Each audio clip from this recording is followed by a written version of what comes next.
Particularly ഈ ഗവൺമെന്റിന്റെ project ആയതുകൊണ്ടാണ് ഈ പറഞ്ഞ ഇങ്ങനത്തെ ഒരു കൊമേഴ്ഷ്യൽ സക്സസ് എന്നുള്ളൊരു പ്രഷർ ഒന്നും ഇല്ലാതെ ഒരു സിനിമ ചെയ്യാൻ പറ്റി. അപ്പോൾ റിട്ടേൺ ഇല്ല, ആരും എക്സ്പെക്ട് ചെയ്യുന്നില്ല. ഈവൻ ഫെസ്റ്റിവലിൽ നിന്നുള്ള ആരും എക്സ്പെക്ട് ചെയ്യുന്നില്ല. ഇപ്പം കുറെ സിനിമകൾ അങ്ങനെ എക്സ്പെക്ട് ചെയ്യുമല്ലോ, ഇത് ഫെസ്റ്റിവലിന് പോകണം, അവിടെ വിൻ ചെയ്യണം, അല്ലെങ്കിൽ ഇത് കൊമേഴ്ഷ്യൽ.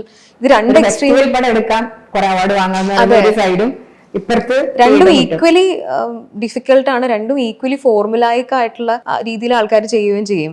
ഓക്കെ, ഇത് ഇവിടെ പോവാൻ വേണ്ടി ഞാൻ ചെയ്യുന്നു, ഇതിവിടെ ഹിറ്റ് ആവാൻ വേണ്ടി ഞാൻ ഉണ്ടാക്കുന്നു. രണ്ടും വലിയ വ്യത്യാസമൊന്നും എനിക്കിപ്പോൾ തോന്നുന്നില്ല. രണ്ടിൻ്റെയും ഏകദേശം ഫ്ലേവർ മനസ്സിലായി കഴിഞ്ഞപ്പോൾ അവിടെ നമുക്ക് നമ്മുടെ ഒരു സാധനം ചെയ്യാൻ പറ്റുക വിത്തൗട്ട് എനി എക്സ്പെക്ടേഷൻ, അതൊരു വലിയ ലക്കാണ്. അപ്പോൾ അങ്ങനെ ഒരു പ്രോജക്റ്റ് പറ്റി. ഇനി അങ്ങോട്ട് പറ്റുമെന്നൊന്നും അറിയില്ല. As you said, no not really. ഇപ്പോൾ PhD ഫിനിഷ് ചെയ്യാന്നുള്ളതിലാണ്. പക്ഷേ ഡെഫിനറ്റ്ലി സ്ത്രീകൾക്ക് പല രീതിയിലുള്ള ചലഞ്ചസ് ഉണ്ട്. Being called as a women film maker is a compliment. I think നമ്മൾ ഇതിൻ്റെ ഉള്ളിൽ കൂടെ ഇത്രയൊക്കെ എടുത്ത് വന്നല്ലോ, അപ്പോൾ അതിനെ ഒരു അക്നോളജ് ചെയ്യലും കൂടിയാണത്. അതിനെ ഒരു നാണക്കേടായിട്ട് ഞാൻ ഒരിക്കലും വിചാരിക്കുന്നില്ല. അതൊരു അഭിമാനം തന്നെയാണ്.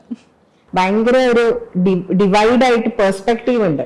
ലൈക്ക് നമ്മൾ വണ്ടി ഓടിക്കുന്നല്ലേ, ഓടിക്കുന്ന ഒരു പെണ്ണാട എന്ന് പറയുന്ന ഒരു സാധനത്തിന്റെ നമ്മൾ എവറി ഡേ ഫേസ് ചെയ്യുന്ന കാര്യങ്ങളാണ്. പലരും എന്നെ സിനിമ പഠിപ്പിക്കാനൊക്കെ വരും. എവറി ഡേയില് നമ്മൾ ആ സിനിമ കണ്ടോ, ഈ സിനിമ കണ്ടോ, ഇയാളെ അറിയോ, ഇന്ന കാര്യം അറിയോ, അങ്ങനെ അതൊക്കെ ഞാൻ അതിനെ കുറിച്ചൊന്നും കടക്കുന്നില്ല. നമുക്കെല്ലാം അതെ, അതൊന്നും